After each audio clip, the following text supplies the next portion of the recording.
44절 말씀입니다. 신약성경 283쪽입니다.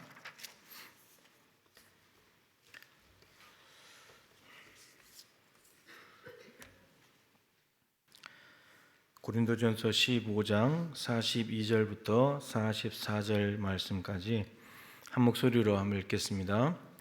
죽은 자의 부활도 그와 같으니 썩을 것으로 심고 썩지 아니할 것으로 다시 살아나며 욕된 것으로 심고 영광스러운 것으로 다시 살아나며 약한 것으로 심고 강한 것으로 다시 살아나며 육의 몸으로 심고 신령한 몸으로 다시 살아나나니 육의 몸이 있은즉 또 영의 몸도 있느니라. 아멘. 오늘 책자 38페이지 37번 몸의 부활에 대한 말씀입니다. 지난 시간에 참 중요한 본문을 읽어놓고는 이제 본문을 안 살펴보고 지나갔는데 히브리서 9장 말씀이었죠. 이제 예수님의 제사가 한 영원한 제사, 한 번의 영원히 혹은 단번의 영원히 이런 용어가 이제 히브리서에 나오는데 십자가에 딱 한 번 죽으심으로 모든 죄를 사하는, 구약의 제사는 죄를 지을 때마다 짐승을 죽이고 가다가 또 죄를 지으면 또 죽이고 그렇게 해야만 그 죄를 해결을 받았죠. 그런데 예수님의 제사는 한 번의 십자가의 죽으심으로 모든 죄를 사하는 효력이 있는, 다시 반복할 필요가 없는 제사, 이것이 이제 결정적인 차이입니다. 그러니까 어느 시대나 언제 태어나든지 간에 예수님의 십자가를 의지하면 다 죄 용서를 받는 그런 제사입니다. 근데 구약의 제사는 이제 자기가 지은 죄에 대해서 짐승을 죽여도 자기가 죄를 지면 또 해야 되지만 또 다른 누가 태어나면 그 사람은 또 짐승을 죽여야 되고 또 죽여야 되고 반복해야 되죠. 근데 예수님의 제사는 예수님 이후로 언제 태어나든지 간에 그 예수를 믿기만 하면 모든 죄를 용서받는 그런 제사입니다. 그러니까 한 영원한 제사, 한 번의 영원히, 단번의 영원히, 그러니까 영원을 위하여 한 번 제사 드린 것, 이게 이제 아주 중요한 내용입니다. 그래서 우리가 그 십자가의 보혈로 모든 죄를 용서받습니다. 그 길 외에는 없습니다. 다른 방법이 없습니다. 그래서 우리가 예수를 믿는 중요한 이유, 예수님이 이 땅에 오신 이유와 연결했을 때 예수님은 죄에서 백성들을 구원하러 오셨다. 그러니까 여러분들에게, 저와 여러분에게 온 인류에게 건강을 주고 뭐 돈을 주고 지혜를 주고 이 땅에 뭘 주려고 오신 분이 아닙니다. 그보다도 더 우선하는 것은 죄에서 건져주러 오셨다, 이것입니다. 그래서 예수님은 이걸 위해서 오셨는데 우리 자꾸 엉뚱하게 예수님을 믿고 쫓아다닌다는 거죠. 그래서 죄에서 내가 먼저 건짐받는 것이 제일 중요한 일이다 라고 하는 겁니다. 자, 오늘 이제 말씀으로 가도록 하겠습니다. 자, 제가 질문을 읽으면 여러분들이 답을 한번 읽어보시기 바랍니다. 끝까지 천천히. 몸의 부활은 당신에게 무슨 위로를 줍니까?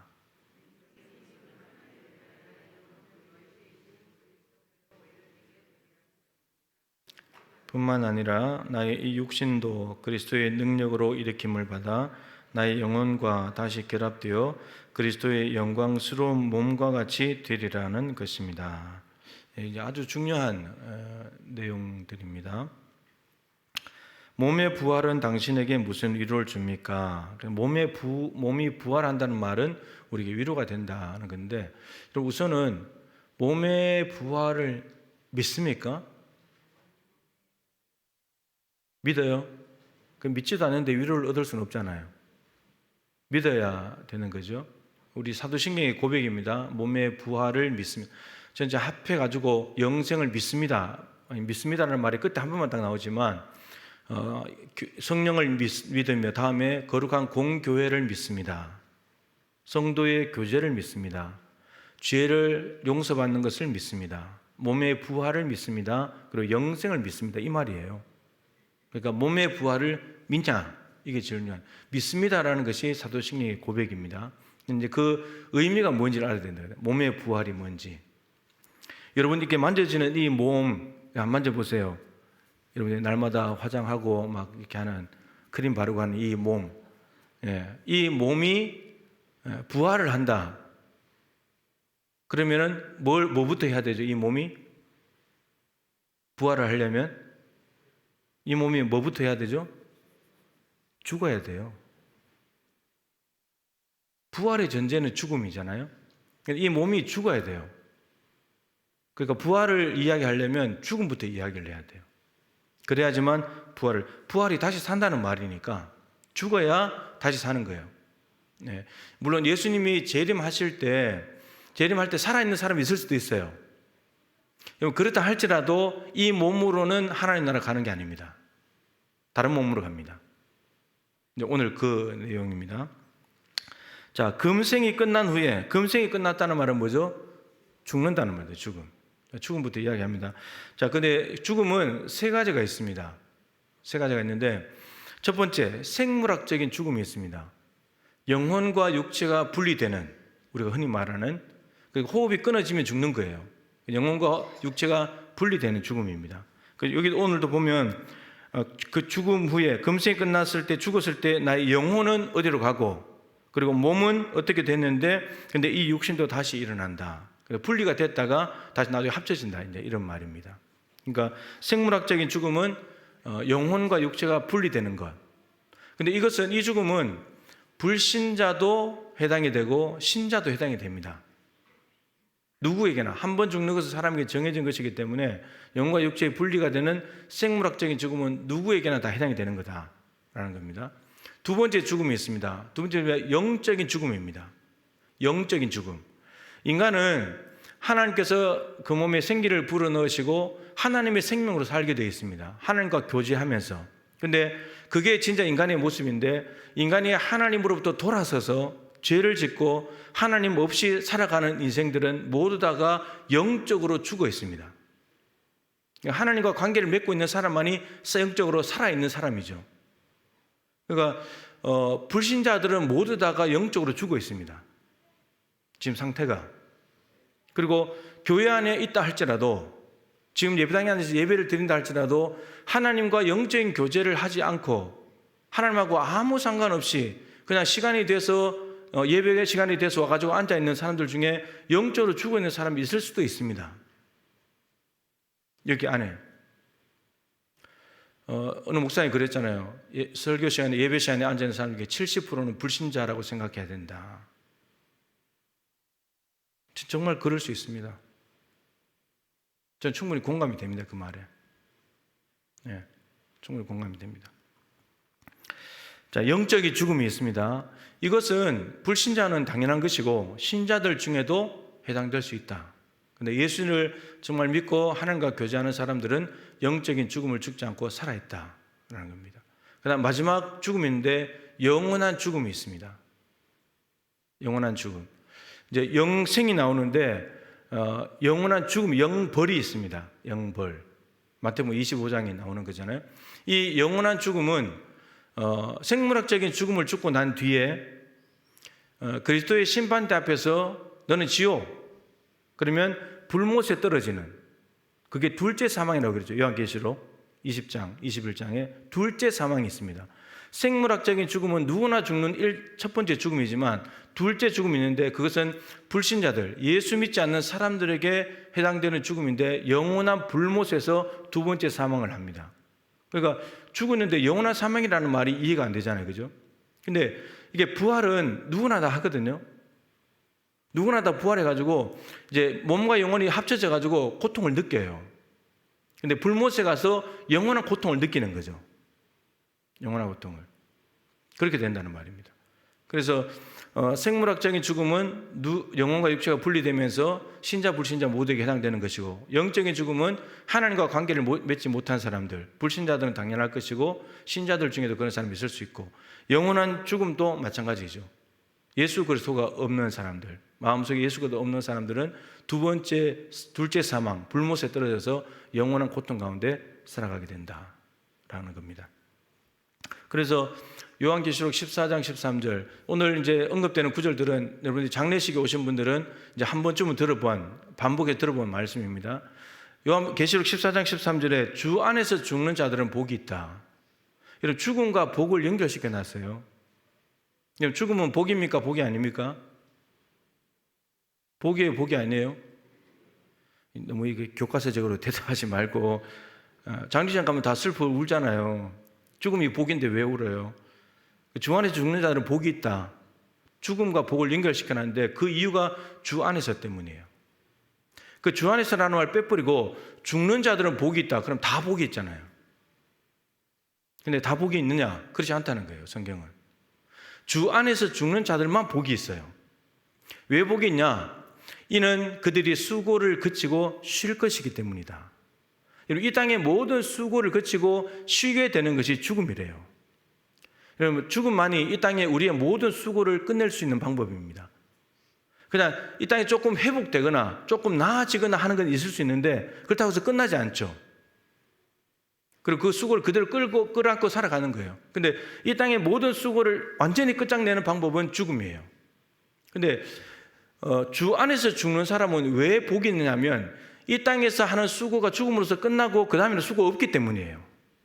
불신자들은 이 땅에서도 수고하지만 죽고 나면 그 다음에는 이 땅과는 비교도 안 되는 더 끔찍하고 영원한 수고가 남아있거든요. 불못이.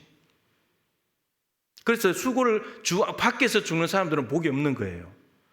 그래서 80세, 90세, 9988, 234, 99세까지 팔팔하게 살다가 2, 3일 앓다가 죽는 거 이런 것들이 자꾸 복이라고 말하지만 성경에 갖다 넣어버리면 이게 뒤집어져 버려요. 50대의 젊은 나이에 죽어도 주 안에서 죽으면 복이 있는 거예요. 90수를 누려도 주 밖에서 죽으면 복이 없는 거예요. 그 세상에서 말하는 호상과 교회에서 말하는 복 있는 죽음은 달라요. 이게 이제 성경에서 말하는 우리 죽음의 가치들이에요. 그래서 이런 죽음 이해는 굉장히 중요해요. 이거 죽음 이해를 잘 하지 못하게 되면은 성경적으로 잘 이해를 하지 못하고 있게 되면 어떤 일이 생기냐면 세상 사람들처럼 마냥 슬퍼요. 평상시에 천국 간다고 하면 막 그래놓고는 죽었는데 자기도 죽으면서 그러기도 하고 자기 가족들이 죽었는데 어쩔 줄은 몰라요. 슬퍼하는 건 좀 이해가 되지만은 그냥 하나님 나라가 있다고 믿고 하나님 나라 갔다고 믿으면서도 어쩔 줄은 몰라 하는 사람들이 있거든요. 죽음에 대한 이해가 명확하지 않거나 정말 믿지 않기 때문이에요. 네, 그렇습니다. 자, 이 세 가지 죽음이 있는데 이 세 가지 죽음을 모두 다 뒤집어 엎는 것이 부활이에요. 이게 이제 굉장히 중요합니다. 자, 여러분들은 생물학적인 죽음을 죽을 거예요. 그죠? 저도 마찬가지고 언젠가는 이 땅을 떠나게 되니까 죽을 겁니다. 여러분들은 영적으로 살아있나요? 영적으로 죽었나요? 살았는지 죽은지도 모르나요? 이게 하나님과 관계를 맺고 있는 사람은 살아있는 거고 하나님과 아무 상관없이 살아가는 사람들은 영적으로 죽어 있는 거예요. 네. 이건 스스로가 진단할 수밖에 없어요. 잘 보시죠. 그리고 영원한 죽음은 아직 우리가 죽음 이후니까 아직까지 오지 않았지만 그러나 이 땅에서 영원한 죽음을 향해서 가는 사람이 있을 수 있어요. 영원한 죽음을 향해서. 그건 맞이하면 안 되는 거죠. 그 죽음은. 네. 자, 금세 이 죽음을 이해하면서 그리고 우리가 부활한다는 가장 중요한 근거는 여러분 우리가 왜 몸의 부활을 믿을 수 있습니까? 네? 왜 몸의 부활을 우리가 믿을 수 있는 거죠? 네, 중요해요. 예수님이 부활하셨기 때문입니다. 우리의 부활의 근거는 거기에 있습니다. 그냥 내가 믿습니다. 이런 게 아니고 우리가 예수님을 믿기 때문에 예수님의 운명과 같은 운명을 가게 됩니다. 그래서 이 땅에서 골고다 언덕으로 십자가를 지고 갈 때도 있는 거고 죽어도 예수님이 부활하셨기 때문에 우리도 부활하게 되는 겁니다. 중요한 근거는 예수님이에요. 그래서 예수님의 부활이 나의 부활이 되는 겁니다. 그래서 아까 부활 찬송을 일부러 불렀는데 예수님이 부활하셨다는 것을 믿고 정말 우리가 고백하고 그렇게 될 때에 그것이 곧 내 부활이 되는 겁니다. 이게 굉장히 중요합니다. 자, 말씀을 이제 책의 내용을 보시면 나의 영혼은 죽게 되면은 나의 영혼은 아까 분리가 된다 그랬죠. 머리 대신 그리스도께로 올려지게 되리라는 것입니다.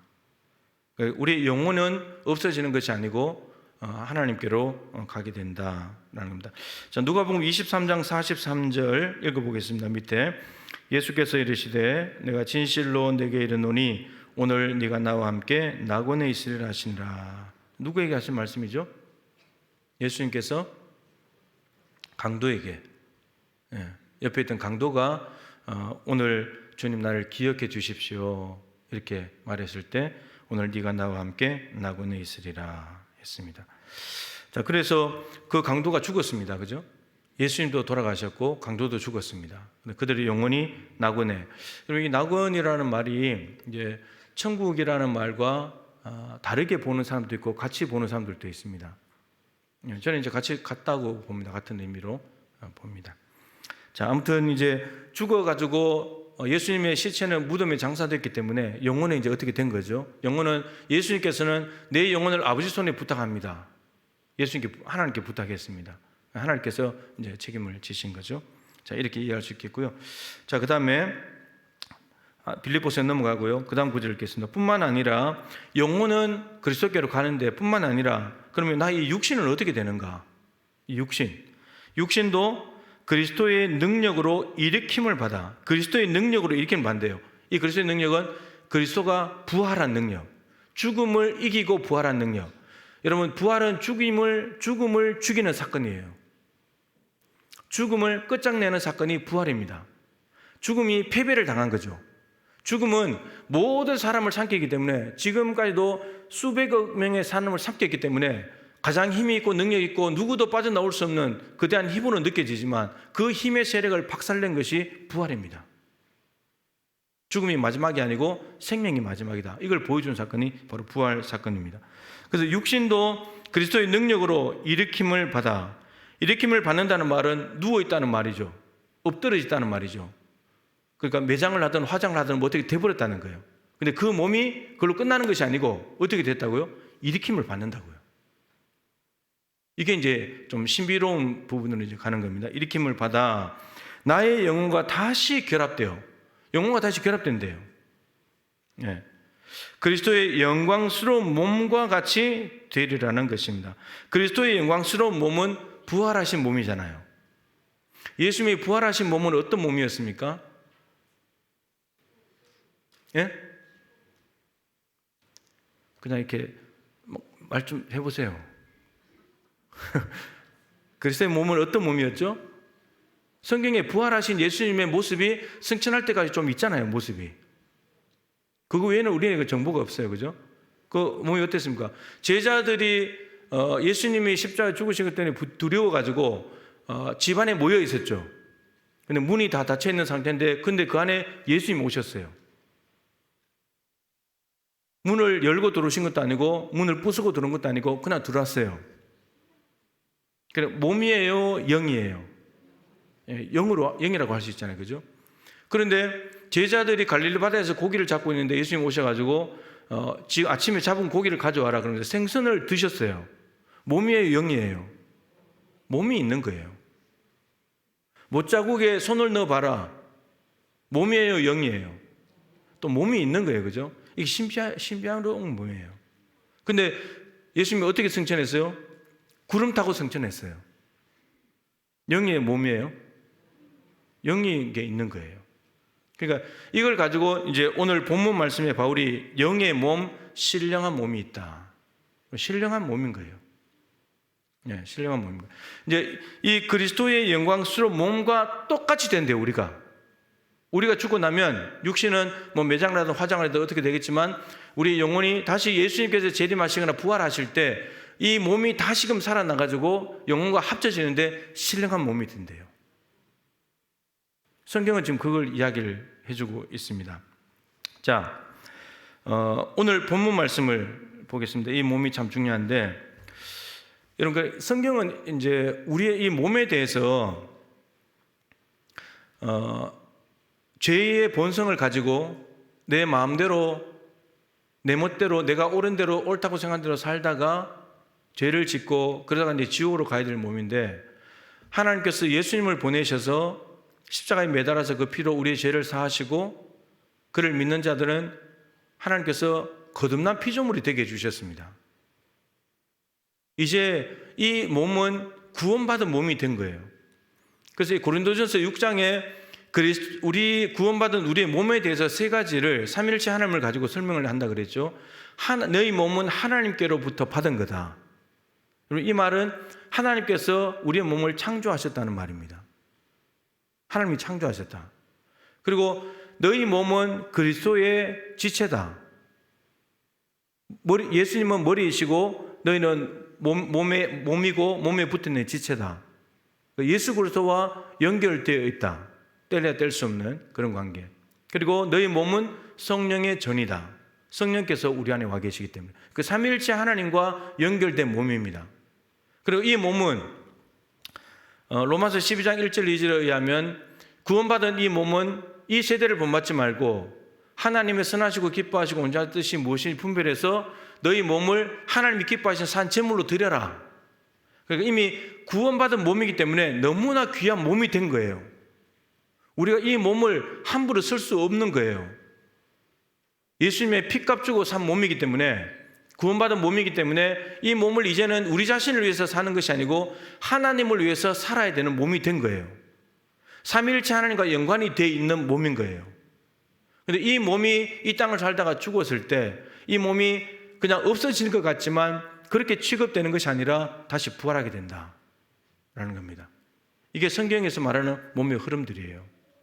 자, 오늘 말씀을 보시면 여러분, 이 땅의 일반적인 진리는 심고 거두는 거예요.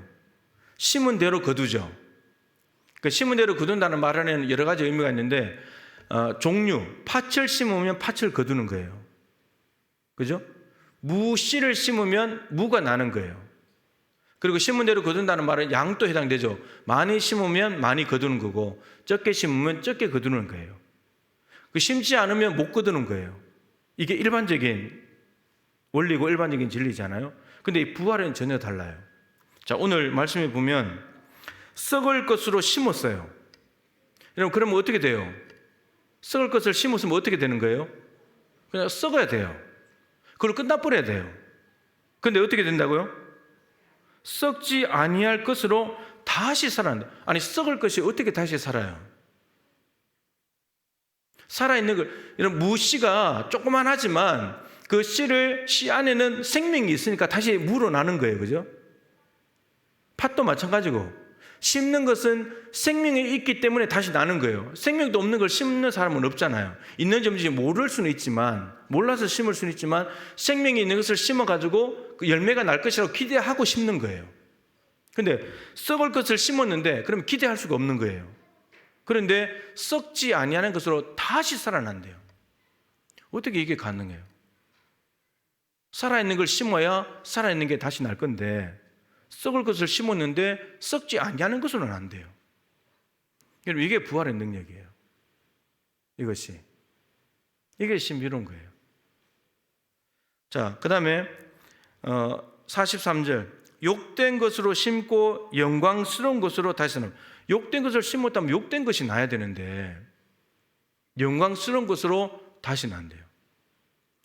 여러분, 이 땅에서는 썩을 것을 심으면 절대로 썩지 않는 것이 날 수가 없어요. 욕된 것을 심었는데 영광스러운 게 날 수가 없어요. 이 땅에서는. 그 다음에 약한 것으로 심고 강한 것으로 다시. 약한 것을 심어가지고는 약한 게 나지 강한 게 절대로 날 수가 없어요. 그리고 육의 몸을 심고 신령한 몸으로 다시 한다. 육의 몸을 심었다면 육의 몸은 끝인 거예요. 신령한 몸으로 다시 살아날 수가 없는 거예요. 근데 이게 왜 가능하냐? 부활 때문에 가능해요. 고린도전서 15장이 무슨 장이죠? 부활장이잖아요. 부활장. 부활에 대한 말씀을 쭉 이야기하고 있는 거예요, 지금. 그러면서 말하기를 육의 몸이 있은 적도 영의 몸도 있다. 근데 여러분, 육의 몸이 먼저고 그 다음에 영의 몸이에요. 그 안 좋은 것이 없어져야 더 좋은 것이 그 다음이라는 거예요. 이 순서가 반드시 지켜져야 돼요. 그래서 여러분, 우리가 이 만져진 이 고기 덩어리는 죽어야 돼요. 우리 이제 가족들이 떠나면 좀 더 오래 살면 좋겠는데 하시면서 많이 아쉬워하는 마음이 있죠. 근데 그 본인 입장에서 생각해 보세요. 지금 암이 있는데 그걸 가지고 더 살아라 그러면 어떡하자는 거예요? 암을 가지고 더 살라 그러면 그러니까 우리는 본인의 괴로움도 생각지 못하면서 그냥 오래 같이 살기만 하면 더 좋다고 생각하는 거예요. 근데 그렇지 않을 것 같아요. 그죠? 그렇지 않을 것 같아요. 자, 그래서 이제 그 다음 이해가 좀 중요한데, 여러분, 신령한 몸으로 난다는 것을 좀 다르게 생각을 해보면, 이것도 이제 장례식장에서 드리는 말씀이지만, 여러분, 아기가 생겨나면, 정자와 난자가 만나서 이제 이 엄마 뱃속에 생겨나면, 이 아기는 엄마 뱃속이라는 환경에 맞는 몸이에요. 그 환경에 맞는 몸이 있는 거예요. 근데 이 아기가 빨리 나오고 싶다고 10개월도 안 됐는데 튀어나와 버리면 그 몸으로 이 환경에는 못 사는 거예요. 그러면 이 환경에 맞는 몸이 있어요. 그죠? 이 땅에 살아갈 몸을. 그러면 10개월 있다 채우고 나와야 돼요. 그래야 그 몸이 이 땅이라는 환경에 맞는 몸으로 사는 거예요. 근데 엄마 뱃속에 있을 때 이 아기가 이런 세상에 있는 줄 알아요? 몰라요? 몰라요. 근데 모른다고 해서 없는 건 아니죠. 나오면 있는 거예요. 마찬가지로 그 다음 한 단계를 더 생각해 보자는 거예요. 이 땅을 떠나서 그 다음 세상에 가는데, 그 다음 세상에 갈 때는 그 다음 세상에 맞는 몸이 있어요. 그 다음 세상에 맞는 몸. 예수님처럼. 예수님이 몸인 것 같기도 하고 영인 것 같기도 하고 그런 신령한 몸을 가지고 승천하셨는데, 근데 성경은 아까도 본 대로 그리스도의 형체와 같이 우리가 바뀔 거다. 그러면 하나님 나라로 가시는데 예수님이 그 나라에 맞는 몸이 있는 거예요. 이 몸으로 안 된단 말이에요. 그러면 이 몸을 안 되면 어떻게 돼요? 이 몸을 바꿔야 되죠. 지금 이 몸으로 못 가는 거예요, 천국에. 베드로가 초막셋을 짓고 주님의 영광을 보면서 하나님 나라에서 변모될 영광을 미리 예수님 변화산에서 보여주셨을 때, 주님 너무너무 영광스럽고 좋습니다. 이게 초막셋을 짓고 삽시다. 그랬더니 예수님께서 이렇게 말씀을 안 하셨지만 안 돼. 그러면서 산하로 내려가시잖아요. 거기에서 당장 살 수는 없는 거예요. 왜냐하면 예수님도 그 영광스러운 나라로 가려면 십자가 죽음을 거쳐야지만 갈 수 있거든요. 그래서 그때 구름 속에서 하나님의 음성이 들려왔죠. 저는 내 기뻐하는 아들이다. 너희는 그의 말을 들을지니라. 너희들이 베드로야 이 영광의 나라에 가고 싶어? 그럼 너는 이 영광스럽게 변한 예수 그리스도의 말에 순종해야 갈 수 있다.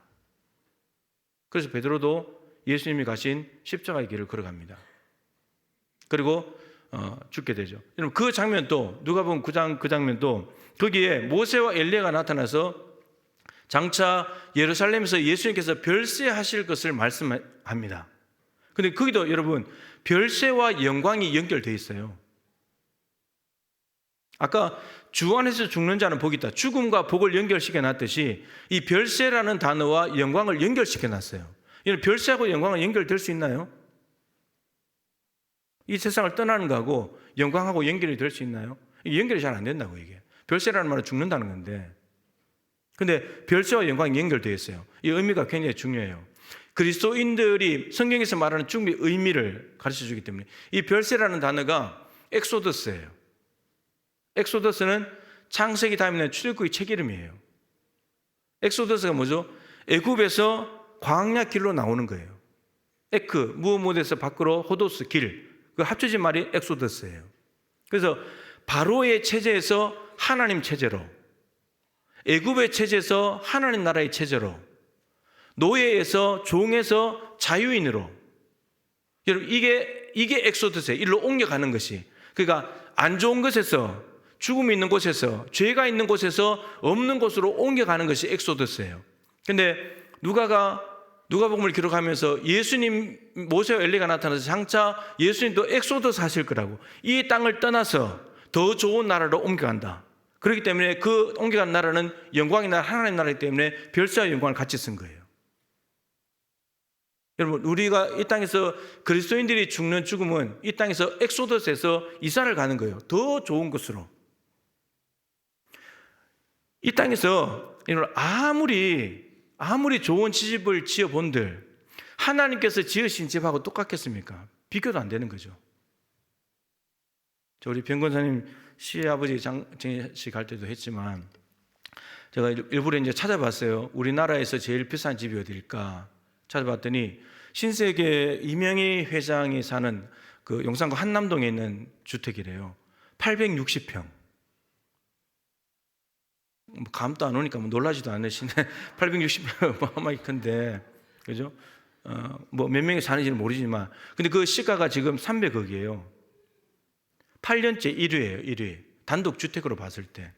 311억에서 280억 정도 조금 떨어졌는데, 그래도 내년까지 1위 할 거래요. 여러분, 그 집에는 아픔이 없겠죠? 그 집에 살면은 병원 갈 일도 없겠죠? 슬픔도 없을까요? 죽음 없을까요? 다 있어요. 그러니까 집이 아무리 비싸고 좋아 본들 하나님 나라 아니에요. 하나님 나라 영광의 나라는 비교도 안 되는, 하나님께서 준비해 놓으신, 신부가 남편을 위해 단장한 것 같고, 그에는 다시 사망이나 애통하는 것이나 곡하니까 눈물이 없는, 죄도 없는 곳, 그런 곳이 하나님 나라예요. 그 영광스러운 나라로 이 땅을 엑소더스에서 간다는 말이에요. 그 엑소더스라는 말은 베드로가 한 번 더 써요. 베드로후서에 내가 떠날 때가 가까웠다라고 할 때, 그 떠날 때가 나는 엑소더스 한다. 베드로도 믿음이 있는 거예요. 변화산을 받기 때문에. 나는 이 땅에서 죽지만 이 땅을 떠나서 엑소더스 하게 되면 예수님의 영광이 있는 그곳으로 나는 간다고. 그 베드로가 그 믿음을 가지고 나는 엑소더스 한다 이렇게 썼어요. 두 번밖에 안 나와요. 별세라는 단어가 엑소더스라고 번역된 것이 그렇게밖에 안 나와요. 그러니까 여러분, 우리의 죽음은 이 땅을 떠나서 엑소더스 해가지고 하나님 나라로 가는 게, 그게 죽음이에요. 그렇게 생각한다면 이 땅이 전부라고 생각하는 거하고 이 땅을 엑소더스에서 이사 가는 거라고 생각하면 천지차이죠. 여러분, 여러분들이 이 땅에서 지금 살고 있는 집보다 훨씬 더 2배 큰 집으로 간다. 그러면 슬퍼요, 안 슬퍼요? 그 다음 거 생각하지 말고 그냥 대답해 보세요. 이 머리가 너무 똑똑하셔가지고 이게 대답을 잘하네. 이사 갈 집, 2집 더 좋은 집으로 이사 간다면 슬퍼요, 안 슬퍼요? 안 슬프죠? 근데 하나님 나라 간다는데 왜 슬프냔 말이에요. 그러니까 안 믿는 거예요. 안 믿는 거예요. 좋은 집에 간다고 하면서 아이고 지금 사는 집이 슬프다 그러면서 막 더 좋은 집에 가서 눈물 나고 아프다 그런 사람 없잖아요. 근데 하나님 나라 간다고 하는데도 우리는 믿는다고 말하지만 성경을 수도 없이 읽고 하나님 나라에 대한 영광을, 예수님의 영광을 이야기하고 믿는다고 말하지만 실제로 그 죽음이 나와 내 가족에게 왔을 때는 안 기쁜 거예요. 위로가 안 되는 거예요. 위로가 돼야 되는데. 자, 여러분, 우리가 돌아갈 본향은 저 위에 하나님 나라 있습니다. 그러니까 여러분, 중요한 것은 육의 몸이 있은즉 영의 몸이 있다. 육의 몸이 먼저고 영의 몸이 먼저이기 때문에 아까 인사했잖아요. 지금도 충분히 아름답지만 더 아름다운 몸으로 바뀔 거라고. 그러니까 너무 이 몸에 투자하지 마세요. 다음 신령한 몸이 있으니까, 다음 나라가 있기 때문에 이 땅에 너무 매일 필요도 없는 거예요. 부활을 믿는 사람의 삶은 어떻게 되냐면 사도행전 4장 33절 35절인데 찾지는 않겠습니다. 많이 말씀드린 거예요. 사도들이 부활을 전했어요. 예수님이 십자가에 죽으셔서 부활하셨다고. 근데 이 부활을 메시지를 들은 사람들이 은혜를 받았어요. 그러니까 부활이 있다는 것을 믿고, 부활이 있어? 이 땅에 죽음이 끝이 아니야? 다음 세상에 있어? 다시 살아나? 영원한 세상에 있는 거야? 이걸 알게 됐을 때 은혜를 받았다고 했습니다. 부활 신앙을 가지게 되었을 때 단순히 나는 부활을 믿어, 나도 부활할 거야, 이것이 아니고 저들은 이 땅의 삶이 바뀌어졌어요. 사도행전 4장 끝부분은 사도행전 2장에 있는 초대교회의 두 번째 모습이죠. 가난한 사람들이 없어져 버렸대요. 왜 없어졌죠? 밭을 팔아서 사도들께 갖다 주면서 가난한 사람들 나눠주십시오. 여러분, 사도행전 2장이 3,000명 예수 믿고요, 4장에 5,000명, 8,000명이에요. 남녀의 큰 무리가 믿었어요. 이미 10,000명이 넘어가는 어마어마한 큰 교회가 됐는데 교회 안에 가난한 사람이 없어져 버렸대요. 그게 가능해요? 여러분, 10명 모여도 가난한 사람들 절대 못 없앱니다. 근데 10,000명이 넘어가는 교회에 가난한 사람이 없어졌다. 왜 그런가 봤더니 부활의 메시지를 듣고 은혜를 받았는데 은혜 받은 사람들이 밭을 팔기 시작하는 거예요. 가난한 사람들 줄 아는. 왜 그랬을까요, 여러분? 여러분, 죽음은 다음 세상이 있는데 부활했는데 이 땅의 것에 매일 필요가 뭐가 있냐고요. 부활의 능력은 이 땅의 것을 상대화시켜버려요. 부활이 없다면 이 땅의 것은 절대적인 거예요. 그래서 재물 악착같이 모아야 돼요. 밭 팔면 안 돼요. 밭 더 늘려야 돼요. 빌딩 더 쌓아야 돼요. 이 땅이 전부라면. 그래서 악착같이 누리고 살아야 돼요. 지난번에 그 인도인가 어디에 여성이 집을, 자기 개인 집을 뭐 17층인가 몇 층으로 세웠잖아요. 다양하게 모양, 일률적으로 이렇게 아파트처럼 지은 게 아니고, 그러니까 약간 이렇게 삐딱삐딱하기도 하면서 그 1조 원인가 뭐 들어서 집을 지었대요. 그럼 뭐 하려고 그렇게 지어요? 좀 이해가 안 되는 거예요. 그 죽으면 그 집 놔두고 가야 되는데. 예? 그 뭐 그렇지 않아도 우리나라에도 집이 수십 채인 사람들이 많잖아요. 뭐 한번 자보지도 못하고 갈 집을. 그런 사람들은 이 땅이 전부인 걸로 생각하기 때문이에요. 부활을 안 믿기 때문이에요. 부활을 안 믿으면 이 땅에 집착할 수밖에 없어요. 욕심 부릴 수밖에 없어요. 그렇게 됩니다. 근데 부활이 있다고 믿어버리면 죽으면 아무것도 못 가져갈 것이고, 죽은 다음에 새로운 세상이 있고 하나님이 만들어 놓으신 집으로 간다, 이렇게 믿어버리면 이 땅에 거 매일 필요 없고 욕심 부릴 필요가 없어지는 거예요. 그래서 부활의 능력은 이 땅에 절대적으로 믿었던 것을 상대화시켜버려요. 없어도 돼, 부족해도 괜찮아, 이렇게 만들어버리는 게 부활의 능력이에요. 부활은 나는 주님 부활을 믿습니다, 몸이 다시 살아나서 하나님 나라에 갈 것을 믿습니다, 이 정도가 아니고 이 땅의 삶을 통째로 바꿔놔버려요. 그러니까 부활의 은혜뿐만 아니라 하나님의 말씀을 듣고 예배를 하면서 집회를 하면서 은혜를 받는다는 말은 그냥 기분이 좋다, 시원하다, 그런 정도가 아니라고요. 우리의 삶을 바꿔놓는 거예요. 바울이 왜 그 죽을 고생을 하면서 복음을 전하러 다니냐면 그 십자가의 복음이 자기를 바꿔놨기 때문이에요. 야, 너희들도 예수 믿으면 인생 바뀐다. 나 엉뚱하게 살다가 왔는데, 엉뚱하게 살고 있었는데 예수님이 나를 만나주셔서 내가 내 삶이 바뀌어졌다고. 너희들도 예수 만나야지 바뀐다고. 삶이 통째로 바뀐다고. 왜 사는 지식 자체가 바뀌어버린다고. 바울은 예수 믿는 사람들 때려잡으러 다니면서 그거 하나님 섬기는 거라고 생각하며 살았잖아요. 얼마나 엉뚱한 삶이에요. 너무나 잘못 살고 있는 삶이잖아요.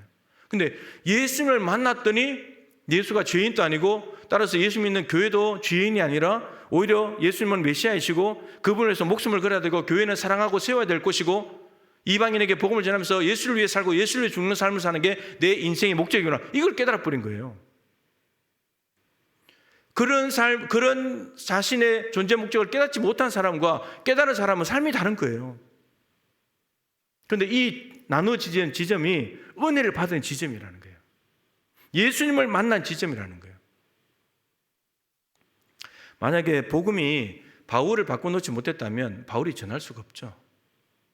자기도 못 바꿔놓은 복음을 어떻게 남에게 전하겠어요? 못 전하는 거예요. 자기를 바꿔놨기 때문에, 자기 인생을 통째로 바꿔놨기 때문에 십자가의 복음을 고집하는 거예요. 다른 거 없어도 된다는 거예요. 다른 거 없어도 부족해도 괜찮다는 거예요. 근데 복음은 있어야 된다는 거예요. 그래서 여러분, 몸의 부활을 믿는다, 은혜를 받는다, 이런 것들은 가벼운 말이 아닙니다. 우리가 생각하는 그 이상의 무엇이 있는 단어입니다.